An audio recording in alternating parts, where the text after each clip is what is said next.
what pissed me off had nothing to do with the opinions. To this day, I work with someone at my job who just hates Anita Sarkeesian, and we still talk about gaming just because of all this GamerGate stuff, and it just kind of becomes an office conversation whenever we run across each other. And he hates her so much. He talks about the Unreal Engine and the whole thing, and blah, blah, blah. And I'm like, that's her opinion, man. Don't watch her. Or do your own thing. I have no problem with anybody saying the GamerGate is shit or whatever. What I have a problem with is not their opinion, is when they try to write things that aren't opinion. That's where they fucked up. Yeah, I probably disagree with Anita Sarkeesian on some things. Like that's fine. Like you said, that's freedom of speech. I agree 1,000%, and I think most GamerGate people would agree with that. But maybe Aurondarklord who I interviewed like last week, he would say, this is his view, not mine, that because she's saying that they cause real world harm and promote real world sexism, that this in and of itself carries with it some very negative baggage that could possibly lead to censorship. That's not my argument, that's his argument. What do you think of that? Who's going to do the censoring based on Anita Sarkeesian's opinion? So you're saying is he saying that YouTube would then hear Anita's opinion and then ban people or demonetize people based on that? Because if that's the case, my problem isn't with Anita Sarkeesian, it would be with YouTube. No, he would say, I think, again, he's not here to defend himself, and I shouldn't like argue like his no, but views you're for him. trying to make an argument. I'm not attacking him Yeah. either. I'm just trying to understand. Yeah, I think he would say that because she's saying if you have games like Hitman where you shoot women and it gives you extra points, which I think wasn't actually true, which was like a major controversy at the time.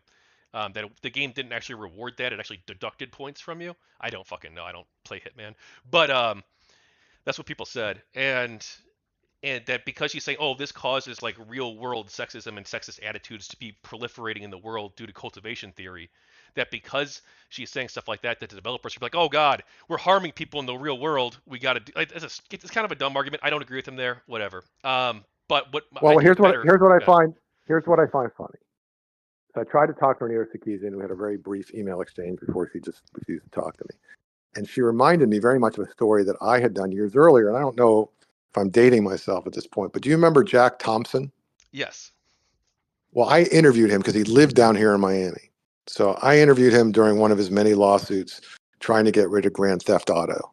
And I did that for a magazine down here, Miami Magazine.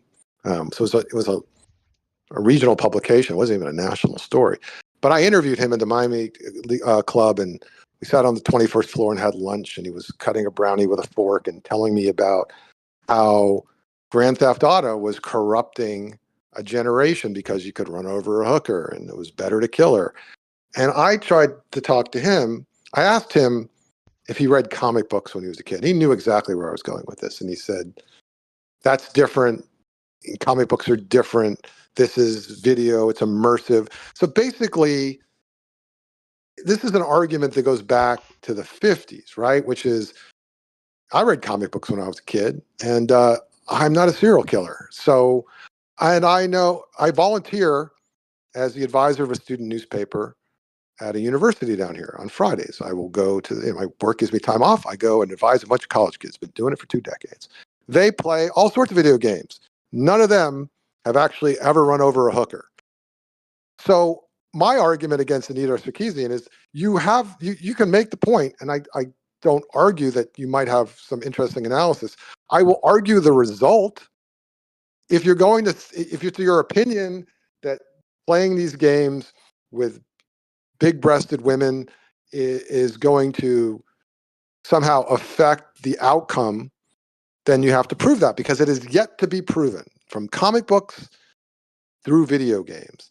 That is the argument. That was the discussion that I wanted to have with her, and I never could. So that, again, her opinion about that is valid. You can argue it. You should argue it if you don't agree with it, but you shouldn't try to dox her or harass her.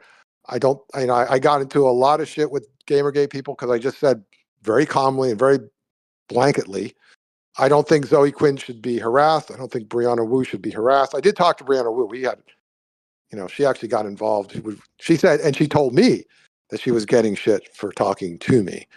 But I also don't believe the conspiracy theories because I got lots of emails with photos showing me why Zoe Quinn wasn't really harassed and why Brianna Wu wasn't really harassed.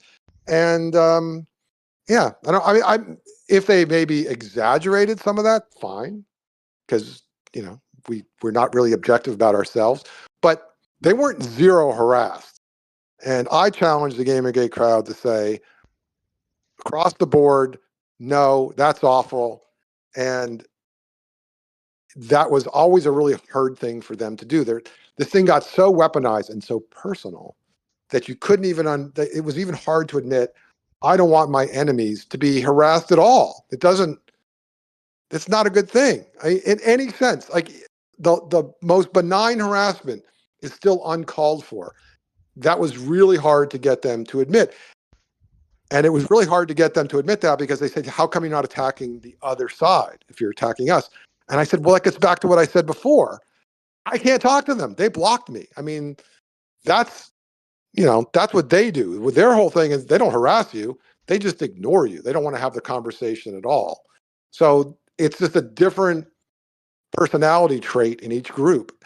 And I don't approve of either one, but one of those traits is worse than the other. Because if you ignore me, I get to go on with my life. If you harass me, suddenly I got stress and worry. And I don't think that's justified over a bunch of opinions. Yeah, I mean, obviously, if somebody harassed you, I think that's bad. I think it's bad if somebody harasses like Anita Sarkeesian or whoever too. I don't support that anyway. I think most of us, maybe you disagree. I think most of us were like pretty good about like condemning harassment if it happened. Like if you look, like when Brianna Wu, like she did get actually harassed. There was a third party troll. I don't say the trolls' names because that gives them the attention they want. But there was a third party troll who was sending her pictures of guns, and this guy wasn't associated with us at all. Over 50 GamerGate people on Twitter mass reported it.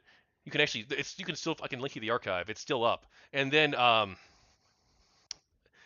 there have been studies too that show that like the vast majority of people didn't engage in harassment. Like obviously anyone online is going to receive like some degree of hate, especially if you're a massive public figure. But I don't think our community like generally made excuses, be like, oh well, it's okay if we harass you because you're mean to us or whatever. I hope that's true. I mean, maybe I just got a lot of the really reflexively defensive emails and like, conversations about that.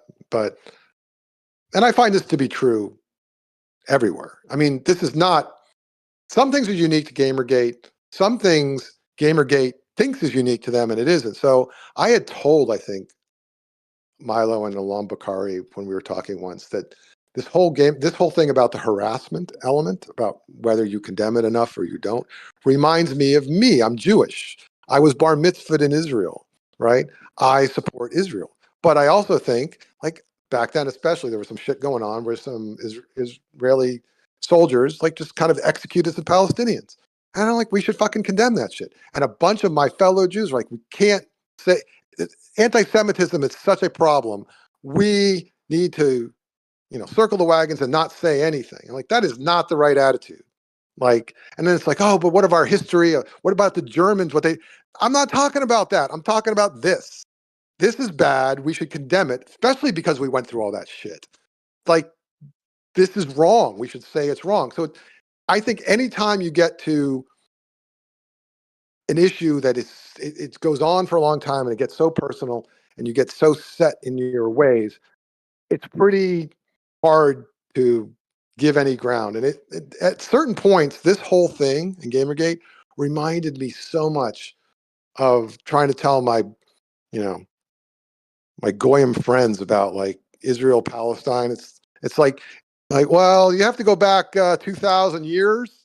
Let me explain some shit to you. Got a couple hours before it really sinks in. It reminded me of Gamergate. Well, Koretzky, we got to go back 3 months, and then you have to read this, entire letter that was poorly written about Zoe Quinn. And yeah, it's kind of shitty in places, but you got to get the gist of it and the cultural moment of it. And then, yeah, the harassment's bad, but you got to understand what's happening here and why we're so aggrieved. Jesus Christ. Like, there's a reason that no one wanted to hear about Gamergate And today, no one wants to hear about Israel and Palestine. Well, I do want to push back a bit. I know, obviously, I'm not going to deny your lived experiences. There were people in GamerGate who were bad actors. I don't deny that one way at all. But I think that when the media covers this and says, like, oh, it's a harassment camp, that's what Wikipedia says. It's a harassment campaign and a conspiracy theory. But I mean, when I was involved, like looking at the things that we did, right? If you engaged in like harassment, like Ethan Ralph, for instance, did engage in harassment, and he got banned from our forums. His website was blacklisted on our communities. You couldn't even link to it. And we had a harassment patrol. When two people who were critical of Gamergate got doxxed, we had hundreds of upvotes on our communities saying, "Hey, look, we don't support this at all. We don't know who did this. Well, we hope that they get found by the police and whatever." Like we were very much, and when that troll did send death threats, like we did over 50 people on Twitter were mass reporting it and saying like mass report this, including like some e-celebs and like other people too. Like I don't know, like No, what more could look, we do? I agree with you. In fact, one of the reasons I kept going with this was that I talked to a guy at Slate that was covering this. I talked to some other journalists I knew. I got that narrative, right? That like this is a harassment campaign. And the Wikipedia page is shit, but it's Wikipedia. Like I hate when people tell me like that. Those journalists have fucked it up on Wikipedia. Wikipedia is not journalism. So I get that, and my defense of Gamergate against the journalists that wrote really shitty opinion columns was you should at least be more nuanced, because I've met a number of people that are not harassing and have spoken out against harassment. And then the response would be, well, they haven't spoken loud enough. And that is another straw man that everybody uses. I mean, how come Muslims don't speak out against the violence of their religion? A lot of them do, but they don't have a freaking microphone. They're not on CNN. Like, you can go back and look it up. They're doing, for their 50 followers, they are condemning shit. So my argument was there were lots of Gamergate people that didn't have a megaphone that were, upset about this. And I'm going to be I know I'll get trashed for this, but what I found, and I never said this before, is, first of all, I heard that this was mostly a male movement, like boys living in their basements, sexually frustrated, whatever the stereotype, paint the picture. I met a lot of women that were involved in this. Talk to them on the phone, and not just via like computer conversations. They were the ones that were more sensitive to harassment because in their daily lives, whatever their beliefs growing up, they had experienced something, some guy groping them, whatever, and had made them a little more sympathetic to even people they fucking hated getting harassed. So it was this really weird disconnect talking to these women. I remember one of them talking to her on the phone, and she was like, not crying necessarily, but you could tell her voice was kind of cracking as she was decrying harassment in general. And she even said, like, I fucking hate Zoe Quinn. And like, I never, it took me a while to understand where that's coming from, but they did decry, like, she should not be harassed at all. I compared that to the journalists that I was reading, the opinion columnists anyway, and I didn't jive. It didn't mesh. And part of the problem was the gaming press has this really weird thing where you can write a news story one day and then an opinion the next day. And in mainstream media, for whatever anyone thinks of mainstream media, it's just mainstream media is like Congress. Like, you hate Congress, but you kind of like your congressman. Like, hey, well, he does a good job. He brings jobs down here. But fucking Congress, I hate the fuckers. Like, I hate the mainstream media, but I like this guy. I like the guy that writes this. In the real world, in the mainstream media, if you're a reporter, you are not a columnist. You write a story, but you do not write an opinion about that story. In the gaming journalism world, I was watching a bunch of them at Kotaku like write a story about this and then write an opinion column calling out the shit in their story. And then they would go back and write a news story and be pissed off at the comments on their news story. Like, dude, this is why there's a separation of church and state between opinion writers and news reporters, because what happened to you is your fault. So that's the weird part to me, that I met some good people. I met some assholes, and it's like everything else. The problem was that some in the media, especially the gaming press, were covering it like they were all assholes. And I still get shit to this day from other journalists, if they remember that time, like, how could you stick up for that misogynistic movement?